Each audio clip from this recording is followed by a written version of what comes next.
जब बबल बन रहा है तो उसमें एक तो आ रहा है बाइंड फोर्स ऊपर की तरफ, उस बाइंड फोर्स को रोक के किसने रखा हुआ है? नीचे का सरफेस टेंशन फोर्स ने। तो जब सरफेस टेंशन फोर्स और बाइंड फोर्स इक्वल हो जाएंगे तब कि किसी समय पर उसकी जो रेडियस है वो हो चुकी है स्मॉल आर, और ये थिकनेस डी आर है ना, इसका काम का चल रहा है ना। तो जो वॉल्यूम में चेंज हो रहा है वो कितना होगा? वॉल्यूम का चेंज होगा डीवी, जो कि हो जाएगा 4 pi R square D are. तो कुल मिला के जितना लेटेंट हीट में जाएगा उतना का उतना सरफेस पूरे में जो लिक्विड है वो भरा हुआ है। अगर ऐसा है तो बेटा आप क्या करोगे? आपको यहां पर पूरे का लिक्विड का आपको मास लेना पड़ेगा सेंटर ऑफ मास पर, है ना। और इस तरह से ये घुमा रहे हैं ओमेगा से, तो इट इज इक्विवेलेंट टू किसके? किसी ऐसी चीज के कि मास रखा हुआ है किसी डिस्टेंस L/2 पर। ठीक है, जय हिंद प्यारे बच्चों, स्वागत है आपका भौतिकी प्लस के इस प्लेटफॉर्म पर। और आज हम लोग फ्लूइड के वो 15 क्वेश्चन करने वाले हैं जो कि जेई में आए हुए हैं और अब तक के सबसे इंपॉर्टेंट क्वेश्चंस मुझे लगता है होने वाले हैं। चलिए आइए देखते हैं पहला क्वेश्चन। ये सारे क्वेश्चंस मुझे लगता है आपने अटेम्प्ट कर लिए होंगे, है ना। तो मुझे बोला गया कि ऐसे D1 और D2 दो फ्लूइड्स हैं, अल्फा एंगल मुझे वर्टिकल से दिया हुआ है, दोनों का जो ये वाला एंगल है 90 दिया हुआ है, और मुझे D1 और D2 का रेशियो निकालना है। कैसे करें? चलिए देखते हैं। इसका एक डायग्राम हम लोग ऐसे एक्सपेंडेड फॉर्म में देख रहे हैं। तो यहां मुझे क्या बोला गया है कि अगर इस तरह का डायग्राम है, डेंसिटीज D1 और D2 है, तो कैसे सोचें भैया? मुझे पता है कि यहां का प्रेशर आप चाहे इधर से नापो चाहे इधर से नापो, लेफ्ट और राइट दोनों साइड से प्रेशर कैसा रहेगा? सेम रहेगा। तो कैसे सोचें? मान लिया यहां का प्रेशर P0 है और यहां का प्रेशर भी P0 ही तो आएगा, ठीक है ना। तो अगर मैं लेफ्ट साइड से उतारूंगा ऐसे तो प्रेशर कितना आ जाएगा? वो आ जाएगा P0 प्लस ये वाली हाइट का ρgh। दैट मीन्स इधर से आने वाला प्रेशर P0 प्लस रो, अच्छा डेंसिटी कितनी है की? D1, तो D1 G और हाइट, ये वाली हाइट कितनी आ जाएगी भैया? अगर मैंने मान लिया रेडियस है R, तो ये हो जाएगा R cos थीटा, यानी कि R में से R cos थीटा माइनस मुझे मिलेगा R into 1 minus cos theta. बोलो भैया। चलिए ये तो मेरे पास आ गया यहां का प्रेशर P, इसे P बोल देता हूं कुछ, फ्रॉम लेफ्ट साइड। अगर यही प्रेशर मैं राइट साइड से निकालूं तो मुझे क्या बोलना पड़ेगा? P0।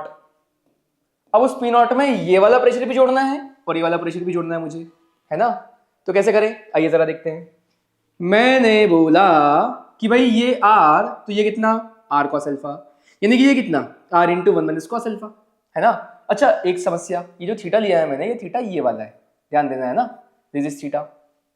अगर ये R cos अल्फा है पूरा का पूरा, इतना इतना पार्ट, तो ये हो जाएगा R into 1 minus cos alpha, यानी कि मैं बोल सकता हूं कि एक तो आ जाएगा इस D1 डेंसिटी का D1G R into 1 minus cos alpha, है ना।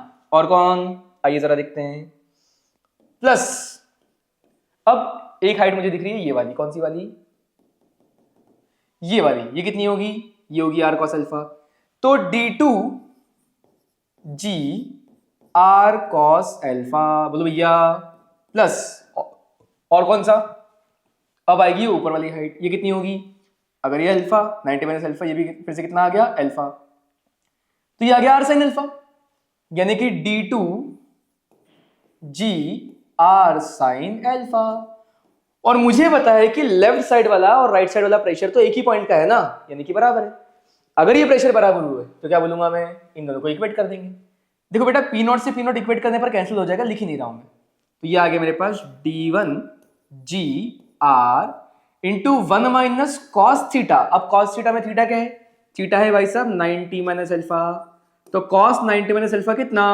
sin अल्फा, यानी कि ये आ जाएगा 1 minus sin alpha equals to, देख भाई D1GR into 1 minus cos alpha, plus जो साथ में आ रहा है वो आ रहा है D2GR cos अल्फा, और उसके साथ में आ रहा है D2GR sin अल्फा। बोलो भैया। एक आया D2GR cos अल्फा और साथ में मैंने वहीं के वहीं पर लिखने की कोशिश करी कि एक और जो आ रहा है वो आ रहा है D2GR sin अल्फा, है ना। अब क्या किया जाए? तो मैंने देखा कि भाई साहब GR तो कैंसिल हो रहा है। सबसे पहली चीज ये देखो जरा, यहां का GR, यहां का GR कैंसिल, और मुझे निकालना है D1 अपॉन D2। अब कैसे करें भैया? एक चीज और दिख रही है कि d1 यहां से भी आएगा, d1 यहां से भी आएगा, तो ये 1 और ये 1 वाली चीजें कैंसिल करो, है ना। तो मुझे दिखेगा यहां पर कौन, -d1 sin अल्फा, इधर दिखेगा -d1 cos अल्फा, इसको इधर लेके आ जाओ, तो d1 कॉमन, है ना, अंदर बचेगा cos alpha minus sin alpha equals to right side मुझे दिख रहा है कौन सा, d2, और मुझे दिख रहा है cos alpha plus sin alpha.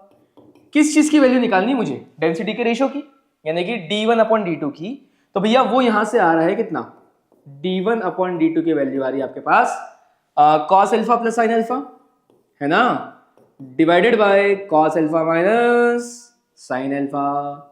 और जरा जल्दी से बताओ कि इस तरह का ऑप्शन मुझे कौन सा मैच करने में दिख रहा है।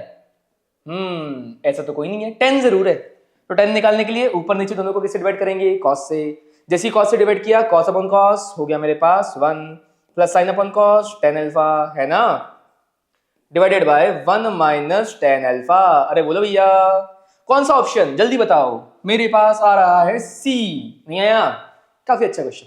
चलिए आगे बढ़ते हैं। नेक्स्ट क्वेश्चन जो मुझे दिख रहा है, क्वेश्चन नंबर 2। ओहो, ये तो हम लोग क्लास में कराते हैं। इस क्वेश्चन में क्या बोला गया था, क्वेश्चन में बोला गया है कि भैया देखो पानी यहां से नीचे आ रहा है, ऐसा कोई लिक्विड है जो नीचे आ रहा है, वाटर जो आ रहा है पानी है, और यहां पर जो रेडियस है वो है स्मॉल आर।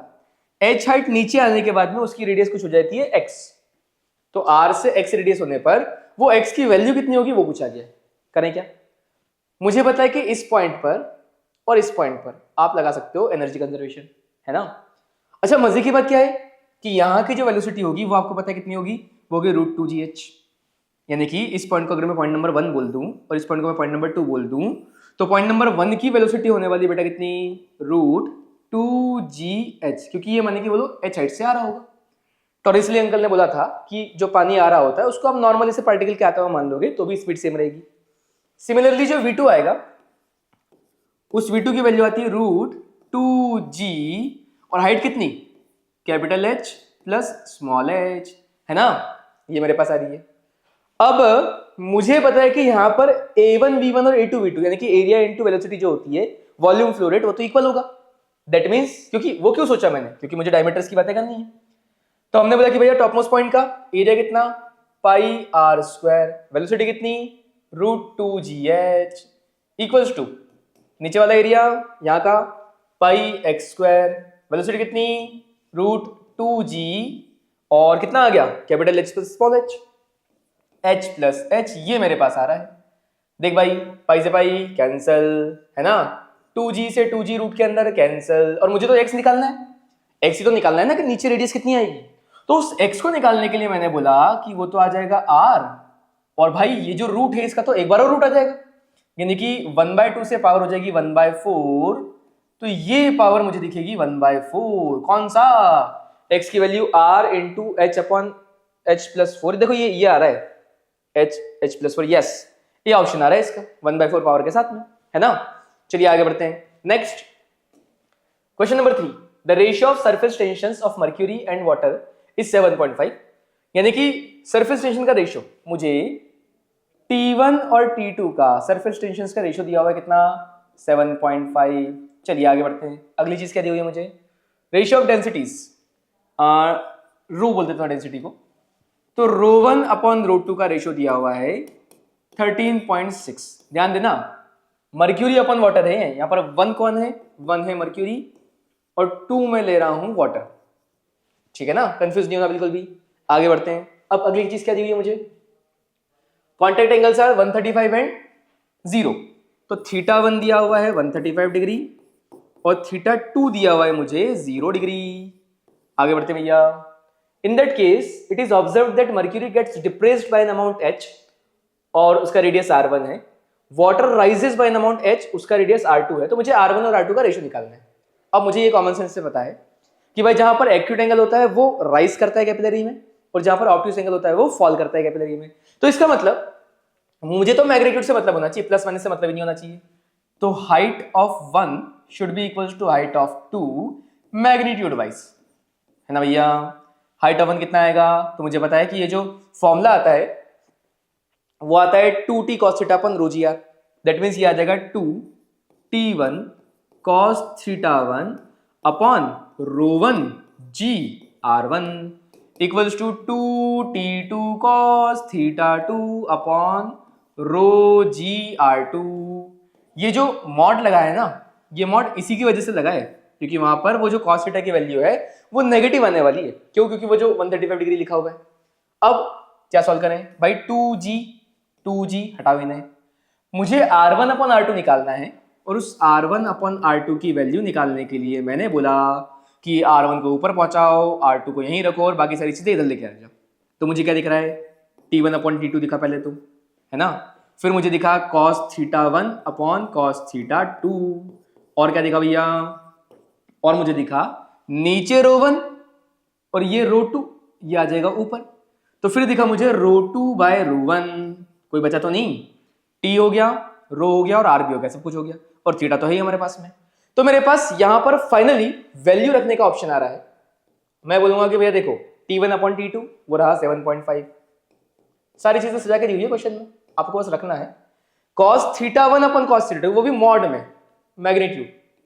तो cos थीटा 1 बेटा 35 डिग्री 135 डिग्री, इसका मतलब 1/√2 आएगा और 1/√2 का मुझे तो मॉड लेना है, इसका मतलब 1/√2 आ जाएगा, है ना। नेगेटिव नहीं आना चाहिए, तो दिस विल बिकम 1/√2।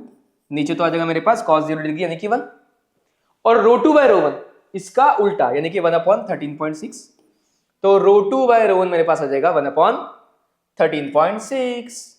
चलो भैया इसका आंसर कितना आएगा? तो ये मुझे दिख रहा है कि 7, ये लगभग 1/2 के आसपास आ जाएगा और √2 जो होता है वो 1.4 के आसपास होता है, 1.5 मान लेते हैं। तो 1/2 1/1.5 यानी कि 2 × 1 मेरे पास लगभग आंसर जो आ रहा है वो 2/5 के आसपास आ रहा है। चेक कीजिएगा इसको, एग्जैक्ट निकालेंगे आप 2/5 से मैच करेगा। चलिए आगे बढ़ते हैं। Question number 4। ओहो ये काफी अच्छा क्वेश्चन है, 2014 में आया था जेईई में, है ना, तब काफी अच्छे क्वेश्चन आते भी थे।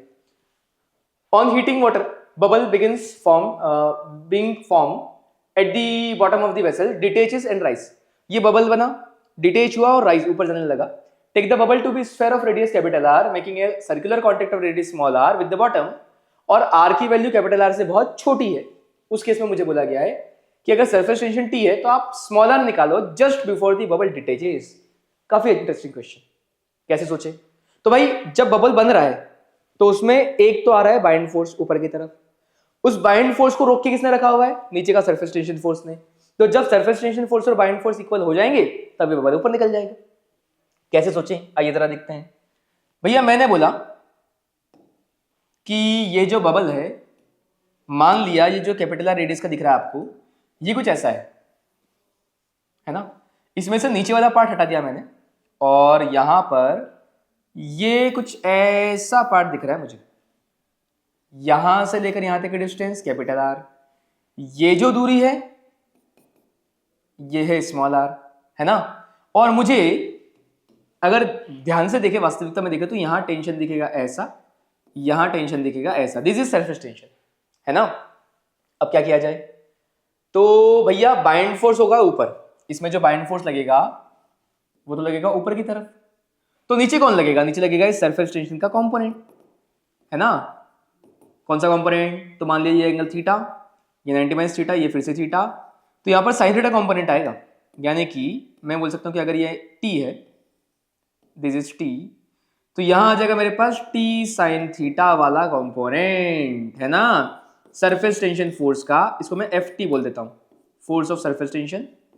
तो सरफेस टेंशन फोर्स का साइन थीटा कंपोनेंट, इसका मतलब मुझे करना पड़ेगा बाइंड फोर्स को इक्वेट सरफेस टेंशन फोर्स के साइन थीटा कंपोनेंट से। चलिए बाइंड फोर्स कितना? 4/3 पाई आर क्यूब पूरा का पूरा। क्यों? क्योंकि स्मॉल आर की वैल्यू कैपिटल आर से बहुत छोटी है, तो ये आ जाएगा 4/3 pi into capital R cube into rho into G. अच्छा रो कौन? रो है डेंसिटी ऑफ आसपास का लिक्विड, दिया हुआ है मुझे क्वेश्चन में, रो डब्ल्यू दिया हुआ है, तो this is rho W equals to surface tension force कितना? कॉन्टेक्ट जो कि होगा 2 pi R into surface tension. तो सरफेस टेंशन की वैल्यू कितनी दी है यहाँ पे मुझे? वो दिया हुआ है कैपिटल टी, है ना। तो 2 पाई आर, अच्छा आर कौन सा? ये वाला जो कॉन्टेक्ट लेंथ है, 2 pi R into T into sine theta. बेटा साइन थीटा कितना? परपेंडिकुलर की value small R, capital R इसका हाइपोटेन्यूज हो गया, तो small R upon capital R. ये मेरे पास आ रहा है पूरा का पूरा रिलेशन। और मुझे क्या निकालना है? मुझे यहां से निकालना है कि भैया आप तो किसकी वैल्यू दे दो? अरे किसकी? Find the value of small R निकालना है मुझे तो, है ना, कि ऑन हीटिंग वाटर कहाँ दिया है, क्या निकालना है? अरे पूछ ही जा रहा है कुछ कुछ। यस, हमें निकालना है कि जिस समय पर वो डिटेच हो रहा होगा value of R just before. तो स्मॉल आर अगर मुझे निकालना है तो बेटा पाई से पाई कैंसिल, 2 से ये दिया स्मॉल टू क्या होता है? 2 तो 2 होता है, कुछ भी बोल रहे हो हमारे साहब। ये देखो r टू दी पावर 4 आ गया, तो यहां से आ गया r टू दी पावर 4, ये आ गया 2, नीचे आ गया 3, इधर आ गया रो w, इधर आ गया g, और कौन बच गया? नीचे आ गया सरफेस टेंशन t, और यहां पर मुझे मिला r का स्क्वायर। तो स्मॉल r की वैल्यू जो आ रही है वो आ रही है बेटा रूट ओवर, अच्छा देखो r टू दी पावर 4 तो बाहर आ जाएगा, तो r स्क्वायर रूट ओवर 2 रो w g अपॉन 3t। कौन सा ऑप्शन? 2 रो w g अपॉन 3t। मजे की बात है कि एक भी आंसर मैच नहीं कर रहा और इसीलिए इसका आंसर कोई भी नहीं है। सर कोई भी नहीं, ऐसा कैसे? अरे भाई वही है जो होना था, और क्या? बोनस। यस, जेई ने इस क्वेश्चन को बोनस दिया था, है ना। चलिए आगे बढ़ते हैं। अगला, assume that a drop of liquid evaporates by decrease in its surface energy so that its temperature remains unchanged। ये भी एक प्यारा सा क्वेश्चन 2013 में आया था, मजेदार क्वेश्चन सारे भैया। हमें बोलेगा कि अगर temperature remains unchanged, what should be the minimum radius of the drop for this to be possible? The surface tension is capital T, density of liquid is rho and L is latent heat. हो क्या रहा है? Drop धीरे धीरे evaporate हो रहा है। अब ड्रॉप जब इवेपोरेट होगा तो उसकी रेडियस थोड़ी थोड़ी करके कम होगी, और उसकी सरफेस एनर्जी में भी सरफेस एरिया थोड़ा थोड़ा करके कम होगा, एकदम से तो पूरा कम होगा नहीं। तो वो जो थोड़ा थोड़ा पार्ट हो रहा है मैं उसे ऑब्जर्व करना चाहता हूं। मान लिया किसी टाइम पर, किसी समय पर वो जो ड्रॉप है ना, वो ड्रॉप कुछ ऐसा है। कैसा? आइए जरा देखते हैं। तो ड्रॉप कुछ ऐसा है भैया कि किसी समय पर उसकी जो रेडियस है वो हो चुकी है स्मॉल आर, और ये थिकनेस dr है ना, इसका काम काज चल रहा है ना। तो जो वॉल्यूम में चेंज हो रहा है वो कितना होगा? वॉल्यूम का चेंज होगा dv, जो कि हो जाएगा 4 पाई r स्क्वायर dr। तो कुल मिला के जितना लेटेंट हीट में जाएगा उतना का उतना सरफेस एनर्जी का लॉस होगा, है ना। सरफेस एनर्जी का लॉस कितना होगा? तो वो तो हो जाता है भाई साहब सरफेस एनर्जी, सरफेस टेंशन कितना, मैं लिख देता हूं कि जो delta U of surface energy होगा that will be equals to Q of latent heat. ठीक है ना। किसी भी इंस्टेंट पर delta U of surface energy कितना, वो मैं लिख दूंगा टेंशन इनटू एरिया का चेंज। तो एरिया फाइनल कितना है? 4 pi R plus D R शुरुआत में था माइनस 4 पाई आर स्क्वायर, मुझे तो मैग्नीट्यूड लेना है चेंज का, इक्वल्स टू क्यू यानी कि लेटेंट हीट। अब वो कितना? वो होता है मास इनटू एल। तो मास कितना? मास हो जाएगा डेंसिटी इनटू वॉल्यूम। डेंसिटी कितनी? वो दिया हुआ है रो, तो rho into this volume 4 pi R square D R into latent heat. बोलो भैया, जब मैं इसे सॉल्व करने बैठा, है ना, यहां तक तो समझ में आ रहा है मुझे। जब मैं सॉल्व करने बैठा बेटा तो 4 पाई कॉमन ले लिया और 4 पाई सारे कैंसिल भी कर दिए मैंने, तो 4 पाई हटा रहा हूं यहां से। टी अंदर कौन? अंदर मुझे दिख रहा है 4 पाई तो हट चुका है, R square plus D R square plus 2 R D R minus R square से आर स्क्वायर कैंसिल, और डी आर स्क्वायर तो बहुत छोटा होगा ना भाई, उसे भी हटाओ। अभी के लिए लिख देता हूं मैं, चलो। तो डी आर का स्क्वायर आया एक तो मेरे पास, प्लस मेरे पास आया कौन? 2 R D R equals to, यहां 4 पाई हट चुका है, मेरे पास बचा हुआ है rho into R square into D R into L, है ना। अब दिस इज नियरली जीरो। मुझे क्या निकालना है भैया? मुझे बोला गया है कि what should be the minimum radius of drop, उस आर की वैल्यू निकालनी मुझे। जब सॉल्व करने गए तो हमें मालूम पड़ा कि यहां से आ रहा है 2 into 2 R D R equals to कितना? आगे कितना? आगे मुझे दिख रहा है यहां पर, ये देखो, rho into R square into L into D R. मजे की बात, डी आर से डी आर कैंसल, और आर की वैल्यू कितनी आ रही है? देखो ना, एक आर से एक आर भी कैंसिल हो गया, तो मेरे पास जो आर की वैल्यू आ रही है वो आ रही है यहां से कितना? 2t, और इधर कितना? Rho L. 2t by rho L, कौन सा? यस, डी ऑप्शन, है ना। चलिए आगे बढ़ते हैं। क्वेश्चन नंबर 6 हमें क्या बोल रहा है भैया? Water flow from a pipe is coming at a rate of 100 litre per minute. ओ भाई साहब, वॉल्यूम फ्लो रेट दिया हुआ है dv अपॉन dt जो कि है 100 लीटर पर मिनट, लेकिन मुझे क्या, मुझे तो मेरे नॉर्मल वैल्यू शेयर रहती है ऐसे यूनिट्स में, तो लीटर को कैसे कन्वर्ट करूं भैया? हाँ, ये मैं लीटर में ना हमेशा कंफ्यूज होता था पहले, फिर मैंने एक चीज सोची कि भाई साहब 1 मीटर क्यूब बड़ा सा वॉल्यूम, उसमें होते हैं 1000 लीटर, तो 1 मीटर क्यूब में 10⁻³ लीटर, यानी कि 1 लीटर में 10⁻³ मीटर क्यूब, तो इसमें कितने 10⁻³ मीटर क्यूब से मल्टीप्लाई कर दो और क्या। यस, ये मेरे पास आ गया। अरे क्यूब कहाँ भाग रहा है, ये मेरे पास आ गया कितना, ऊपर 10⁻⁻1, तो ये आ गया मेरे पास 0.1/60 मीटर क्यूब पर सेकेंड वॉल्यूम फ्लो रेट, है ना। अब आगे, if the radius of pipe is 5 centimetre, Reynolds number of the flow of the order, Reynolds number का ऑर्डर निकालना है, मुझे पता है रेनॉल्ड्स नंबर की वैल्यू होती है rho V D by eta. Rho density पानी है, मुझे पता है डेंसिटी है 1000 लिखी हुई है, रो के बाद वी स्पीड, उसका मुझे सोचना पड़ेगा, डी डायमीटर, रेडियस दिया है, डायमीटर मेरे पास में है, और ईटा भी मुझे पता है। तो बेटा जो रेनॉल्ड्स नंबर का फॉर्मूला है, आर की value rho V D by eta, इसमें मेरे पास में v को निकालना पड़ेगा, बस बाकी चीजें मेरे पास में है।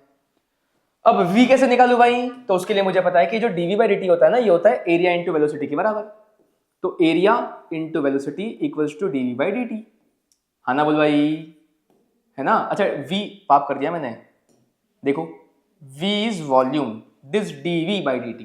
चलिए आप क्या करें, तो मुझे मालूम पड़ा कि जो रेनॉल्ड्स नंबर है r जो है, उस r की वैल्यू में लिख सकता हूं कितनी, रो डी बाई ईटा, ये वो चीज है जो मुझे पता है। एरिया वेलोसिटी जो कि मैं लिख सकता हूं कितनी, DV by D T upon area, है ना।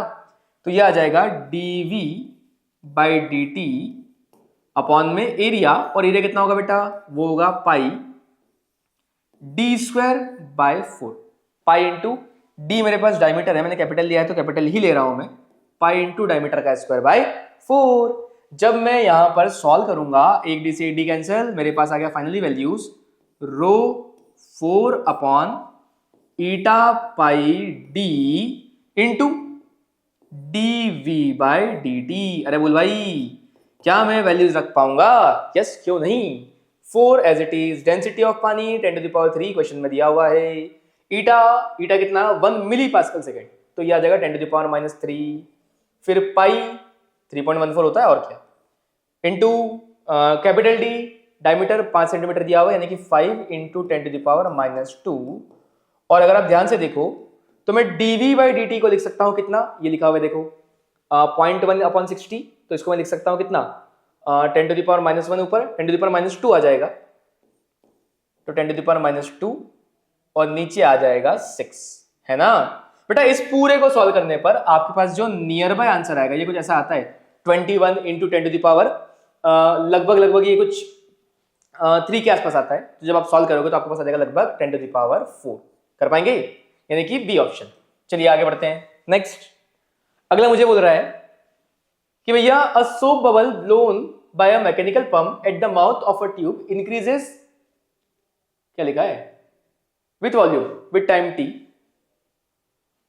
Eight a constant rate. ठीक है भैया, तो वॉल्यूम का जो चेंज है वो कांस्टेंट रेट से, यानी कि dv बाई dt जो है वो कांस्टेंट रेट से, मैं बोल सकता हूं ऐसा कुछ कि v जो है इट इज कुछ constant times of t, constant rate से। फिर हमने क्या बोला, अच्छा ये क्या होता है वॉल्यूम, ये होता है 4/3 पाई आर क्यूब। तो भैया इसका मतलब आर क्यूब की प्रोपोर्शनलिटी जो है वो है टाइम के साथ, है ना। तो r is proportional to t की पावर 1/3, ठीक बात है ना। चलिए फिर आगे हमें ग्राफ निकालना है that will B proportionality of pressure and dependency of pressure with time. तो बेटा प्रेशर क्या होगा अंदर, मुझे पता है प्रेशर जो आएगा that will B P0 plus क्या है, बबल है, सोप बबल, यानी कि 4t/r, है ना। और r की डिपेंडेंसी क्या है, ये r is proportional to t to the power 1/3, तो मेरे पास कुछ आ जाएगा p equals to P0 plus 4t upon कुछ constant into t to the power 1/3। तो भैया t टू द पावर 1/3 आ रहा है यहाँ पर। अगर स्ट्रेट लाइन की बात करूंगा तो वो ग्राफ तो बनेगा किसके साथ में, p और 1/t टू द पावर 1/3। ध्यान देना, अगर मैंने p को y एक्सिस पर लिया और 1/t टू द पावर 1/3 को अगर मैंने x एक्सिस पर लिया, तो उसके हिसाब से जो ग्राफ बनेगा भैया वो कौन सा बनेगा, वो बनेगा मेरे पास में y इक्वल्स टू, देखो ना, कुछ constant P0 plus 40 as it is, नीचे कांस्टेंट एज इट इज, और 1/t⁻⁴ कितना है x। तो ये y = mx + c टाइप का ग्राफ बनेगा। कब? जब t⁻⁴ लूंगा। लेकिन प्रॉब्लम ये है कि यहां पर 1/t³ है, t⁻⁴ नहीं है। तो ये ऑप्शन तब सही बोलता मैं जब t⁻⁴ होता, लेकिन है क्या? नहीं, इसलिए कोई भी ऑप्शन मैच नहीं करेंगे। और इस क्वेश्चन में भी हम क्या करेंगे? ये बोनस। ठीक है, आप जेईई मेन का 2019 का पेपर खोल के देखेंगे तो वहां पर कोई भी ऑप्शन मैच नहीं कर रहा है। वो यहां पर t⁻⁴ करके कुछ लोगों ने आंसर देने की कोशिश करी है, लेकिन डायरेक्ट आंसर तो हम लोग नहीं निकाल पा रहे हैं। चलिए आगे बढ़ते हैं। नेक्स्ट, अब a uniform cylinder of length capital L and mass capital M having cross section area capital A, इसको सस्पेंड कर रहे हैं। किस तरह से? स्प्रिंग से बांध के कि आधा सबमर्ज्ड है, तो स्प्रिंग का एक्सटेंशन कितना होगा। कुछ क्वेश्चन ऐसा दिया गया है कि एक यूनिफॉर्म सिलेंडर है और वो यूनिफॉर्म सिलेंडर ऐसा, इसका मुझे मास दिया हुआ है कैपिटल। अच्छा, और क्या दिया हुआ है? और मुझे दिया हुआ है कि इसका जो लेंथ है वो L है और area of cross section capital है। तो भाई एरिया A, लेंथ L, और ये आधा सबमर्ज्ड होगा। आधा सबमर्ज्ड यानी कि कुछ इस तरह से यहां तक डूबा होगा।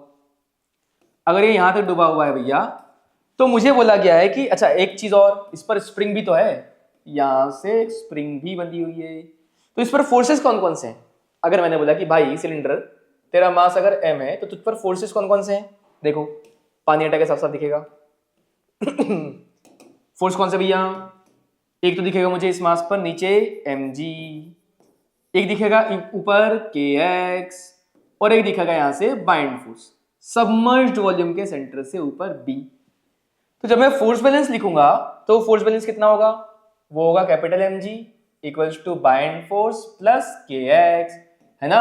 और मुझे क्या निकालना है? मुझे निकालना है यहां पर कि वो एक्सटेंशन x कितना होगा। तो अगर मैं x की वैल्यू निकालना चाहूंगा, वो आ जाएगी भैया, देखो कितनी, kx equals to mg minus buoyant force. और बाइंड फोर्स आधे सिलेंडर की वॉल्यूम जो कि होगी area into length, a into L/2 into density. Density किसकी? लिक्विड की। कितनी है भैया? Sigma is density of liquid, yes. तो volume into density into G, ये मेरे पास आया बाइंड फोर्स।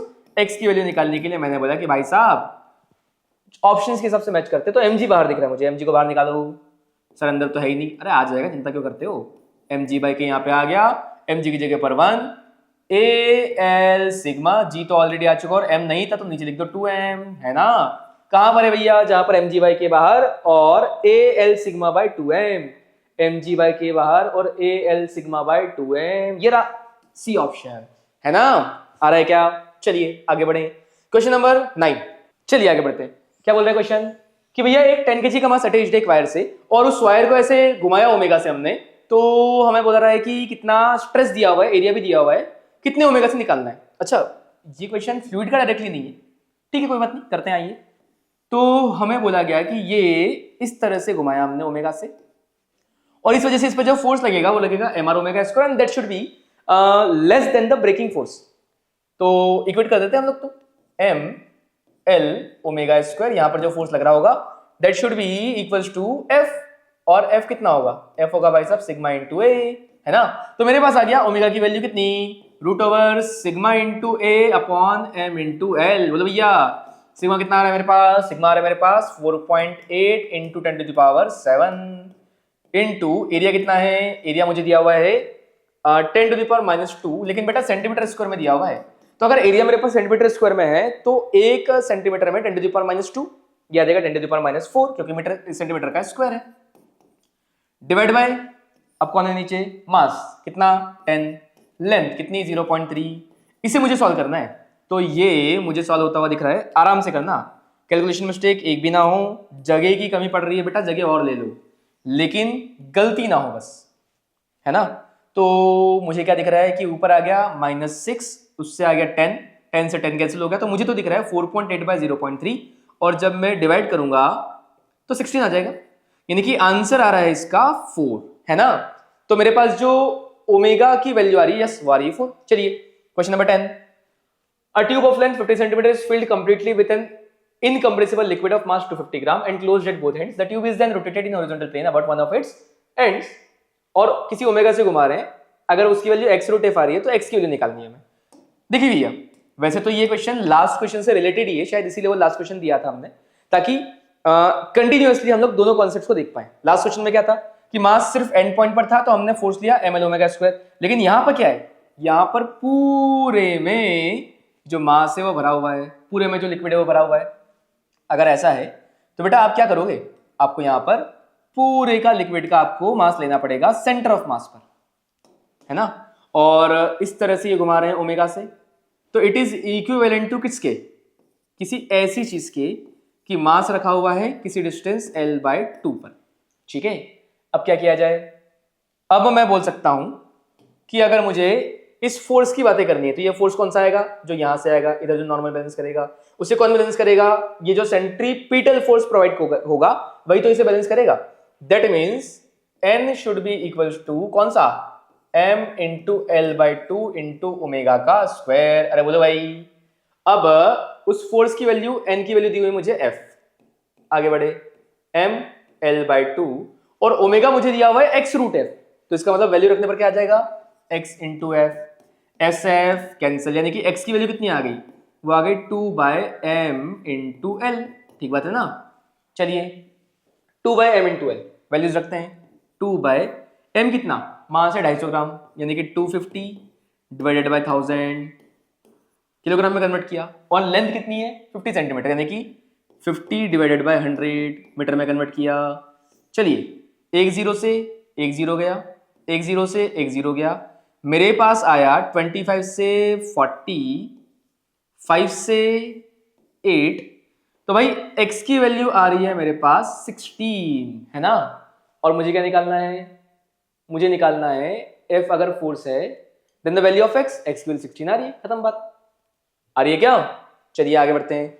अच्छा यहां पर ओमेगा स्क्वायर को हमने x रखा था, तो अरे पाप x स्क्वायर आएगा ना भैया, अगर x स्क्वायर की वैल्यू ये आ रही है तो x की वैल्यू कितनी आ गई 4, हाँ पाप होते होते बच गया, अभी माइनस हो जाते, मेरी रैंक CAC से पता नहीं कहां पहुंच जाती, ऐसे नहीं करना मुझे।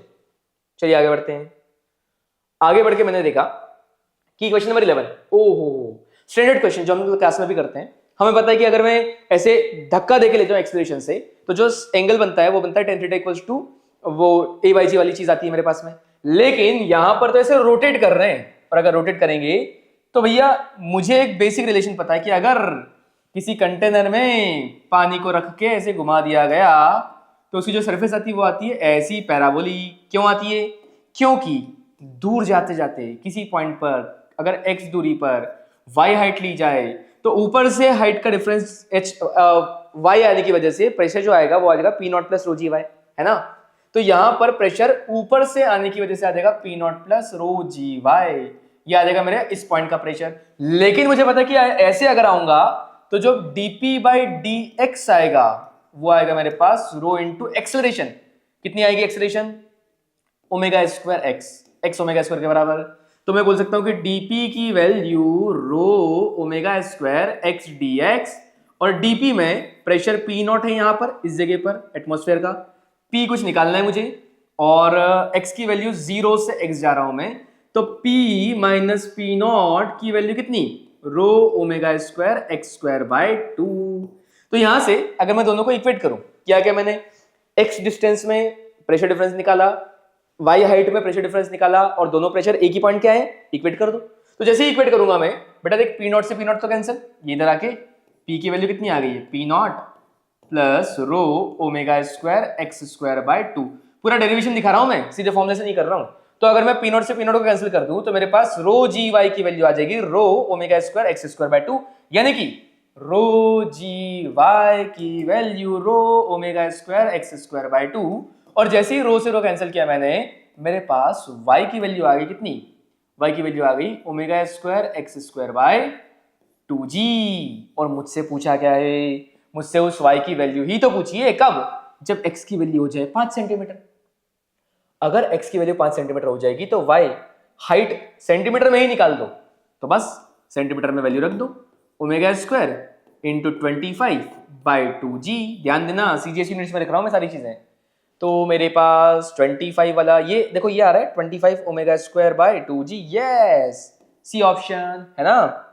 चलिए आगे बढ़ते हैं, क्वेश्चन नंबर 12। अब ये क्या बोल रहा है हमें ये बोल रहे हैं कि भाई साहब ऐसे पिस्टन के ऊपर 24 kg का मास रख दिया हमने और यहां से वेलोसिटी ऑफ इफ्लक्स कितना होगा वो निकाल दो आप। Area of cross section bottom वाले का दिया हुआ है 1 centimetre square, area of cross section ऊपर वाले का दिया हुआ है 0.5। देखो बहुत डिफरेंस है, तो यहाँ का वेलोसिटी का चेंज जब लोग लगभग नेग्लिजिबल मानते हैं। और जब मैं निकालूंगा तो मैं यहाँ पर और यहाँ पर बर्नौलीज इक्वेशन लगाऊं, यानी कि इस जगह का प्रेशर जो कि आएगा कितना, बाहर का P नॉट प्लस इधर का जो mg है डिवाइडेड बाय यहाँ का एरिया मैं बोल देता हूँ कैपिटल है। ठीक है भैया। अच्छा वैसे तो वो ए पॉइंट है लेकिन मैं एरिया भी कैपिटल ए ही बोल रहा हूँ इसका। यस, तो mg अपॉन ए प्लस हाइट की वजह से रो जी और ये h, this height I am considering h। ठीक है, ये यहाँ की एनर्जी लिख दी मैंने P naught plus mg upon a total pressure plus rho G H. This should be equals to, क्यों, क्योंकि मैंने वहां की वेलोसिटी लगभग नेग्लिजिबल दी है, वेलोसिटी टेंडिंग टू 0 इस जगह की, इक्वल्स टू यहाँ पर हाइट नहीं है, यहाँ पर प्रेशर P नॉट है और यहाँ पर वेलोसिटी आ जाएगी हाफ रो v का स्क्वायर।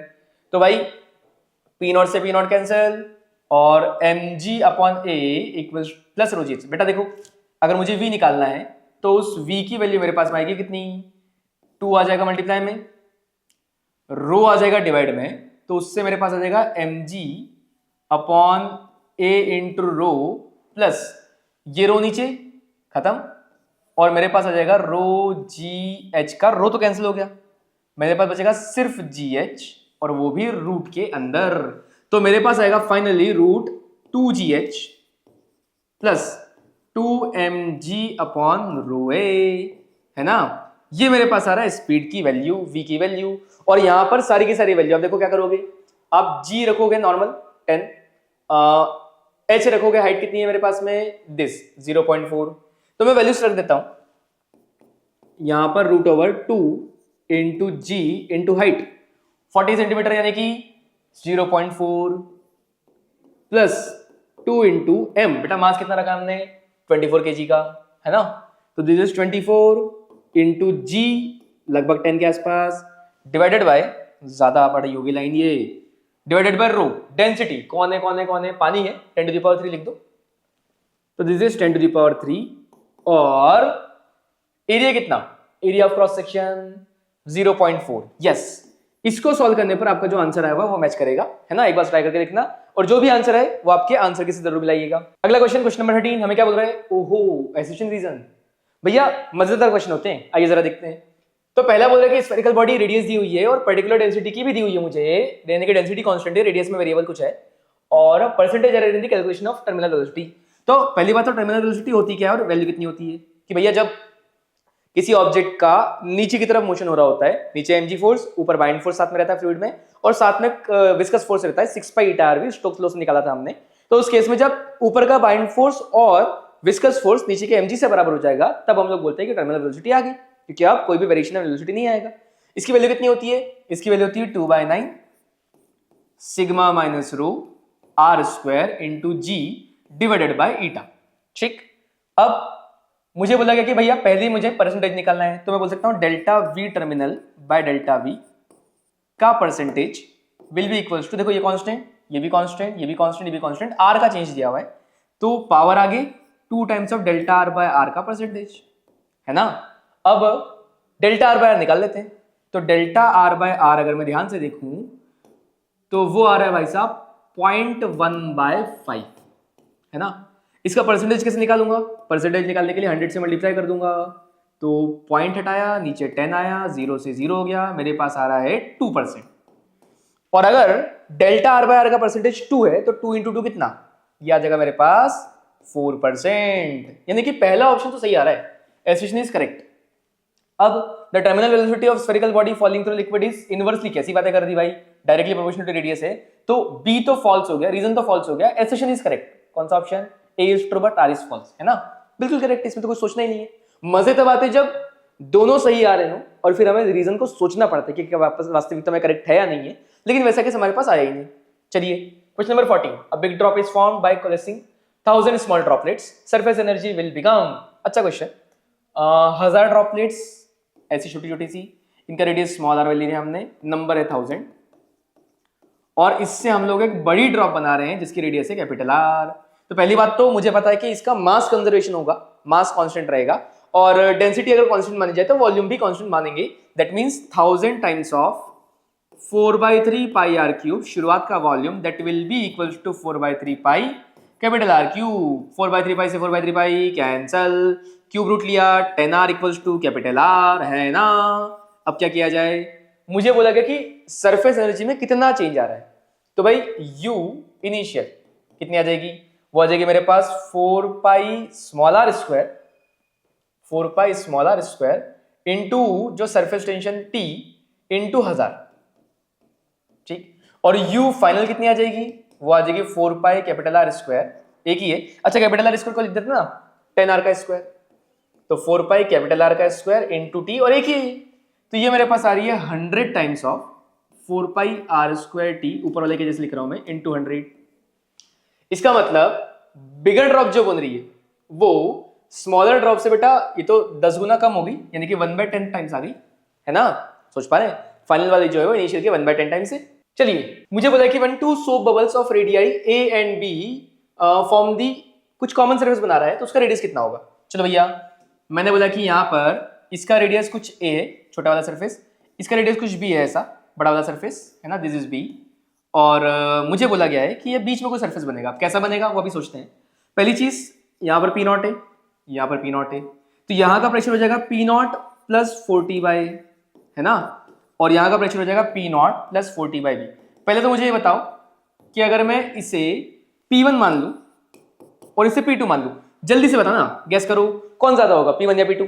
भाई मुझे बोला गया कि B की वैल्यू A से ज्यादा है, तो अगर B की वैल्यू ज्यादा है तो ये B डिनोमिनेटर में है ना, यानी कि ये वैल्यू जो होगी वो कम होगी, तो P2 की वैल्यू कम होगी और P1 की वैल्यू ज्यादा होगी, यानी कि जो बीच में सरफेस आएगा वो सरफेस आएगा कुछ ऐसा। मान ले कि ये आर्क कॉमन, अगर ये कॉमन रेडियस है मेरे पास में, तो मैं बोल सकता हूं कि भैया, क्या बोल सकता हूं मैं, कि पहली चीज तो मेरे पास आएगी P1 की वैल्यू P2 से ज्यादा आ गई है, तो P1 की वैल्यू P2 से कितनी ज्यादा होगी, एक्सेस प्रेशर के बराबर, यानी कि 40 बाय RC के बराबर। जरा बताओ P1 माइनस P2 कितने आएगा, 40 बाय माइनस 40 बाय B। तो मैं रख देता हूं यहाँ पे, जैसे मैंने P1 माइनस P2 रखा 40 बाय माइनस 40 बाय B, मेरे पास आ गया 40 बाय A माइनस में 40 by B equals to 40 by RC। क्या मैं 40 से 40 कैंसिल कर दूं, यस, और RC की वैल्यू कितनी आ गई, मुझे साफ साफ दिख रहा है कि 1/A minus 1/B equals to 1/RC। नहीं आया, बिल्कुल आया, क्यों नहीं आया। और अगर मैं RC की वैल्यू निकालूंगा तो वो आ जाएगी, देखो ऊपर क्या आ जाएगा, B माइनस से अपॉन AB, उल्टा कर दो तो RC की वैल्यू आ गई AB upon B minus A। अरे कौन सा AB upon, yes, B option आ रहा है, ठीक है भैया। तो ये हमने 15 क्वेश्चन सॉल्व किए, आप सारे के सारे 15 क्वेश्चंस एक बार फिर से देखिएगा, जो डाउट्स आए हैं उन्हें फिर से अटेम्प्ट कीजिएगा और ऐसे मिलते जुलते बहुत सारे क्वेश्चंस करने की कोशिश कीजिएगा। All the best.